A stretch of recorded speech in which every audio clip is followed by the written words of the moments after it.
ॐ श्रीकृष्णपरब्रह्मणे नमः। अथ नवमोऽध्यायः। राजविद्या राजगुह्ययोगः। श्रीभगवानुवाच इदं तु ते गुह्यतमं प्रवक्ष्याम्यनसूयवे। ज्ञानं विज्ञानसहितं यज्ञात्वा मोक्ष्यसे शुभात्। Shri Bhagavan said, "To you who is free of envy and prejudice, I shall declare the greatest secret of knowledge along with its experience, knowing which you shall be free of all inauspiciousness." ಭಗವಂತನು ಹೇಳುತ್ತಾನೆ, ಹೇ ಅರ್ಜುನ, ಅನಸೂಯನಾದ ನಿನಗೆ ಈಗ ಅತ್ಯಂತ ಗುಹ್ಯವಾದ ಜ್ಞಾನವನ್ನು ಹೇಳುತ್ತೇನೆ. ನಿನ್ನ ಅನುಭವಕ್ಕೆ ಬರುವಂತೆ ವಿವರಿಸಿ ಹೇಳುತ್ತೇನೆ. ಇದನ್ನು ತಿಳಿಯುವುದರಿಂದ ನೀನು ಸಂಸಾರ ರೂಪ ಬಂಧನದಿಂದ ಬಿಡುಗಡೆಯನ್ನು ಪಡೆಯುವೆ. ಶ್ರೀ ಭಗವಾನುವಾಚ ಇದಂ ತು ತೇ ಗುಹ್ಯತಮಂ ಇದಂ ತು ತೇ ಗುಹ್ಯತಮಂ ಇದಂ ತು ತೇ ಗುಹ್ಯತಮಂ ಪ್ರವಕ್ಷ್ಯಾಮ್ಯನಸೂಯವೆ ಪ್ರವಕ್ಷ್ಯಾಮ್ಯನಸೂಯವೆ ಪ್ರವಕ್ಷ್ಯಾಮ್ಯನಸೂಯವೆ.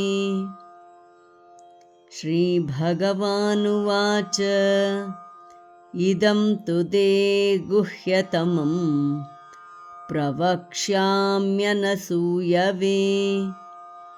श्रीभगवानुवाच इदं तु ते गुह्यतमं प्रवक्ष्याम्यनसूयवे.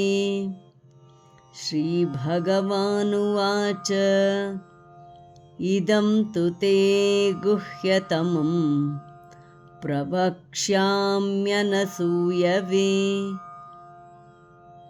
ज्ञानं विज्ञानसहितं ज्ञानं विज्ञानसहितं ज्ञानं विज्ञानसहितं यज्ञात्वा मोक्ष्यसे शुभात् यज्ञात्वा मोक्ष्यसे शुभात् यज्ञात्वा मोक्ष्यसे शुभात्.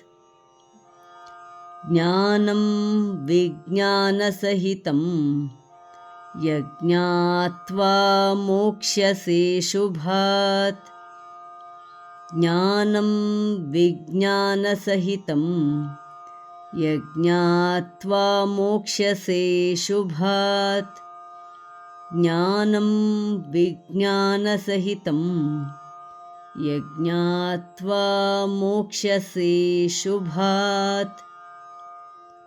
श्रीभगवानुवाच इदं तु ते गुह्यतमं प्रवक्ष्याम्यनसूयवे. ज्ञानं विज्ञानसहितं यज्ञात्वा मोक्ष्यसे शुभात्. श्रीभगवानुवाच इदं तु ते गुह्यतमं प्रवक्ष्याम्यनसूयवे. ज्ञानं विज्ञानसहितं यज्ञात्वा मोक्ष्यसे शुभात्.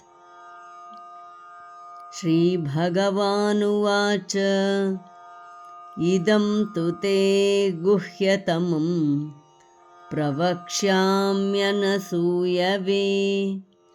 ज्ञानं विज्ञानसहितं यज्ञात्वा मोक्ष्यसे शुभात्.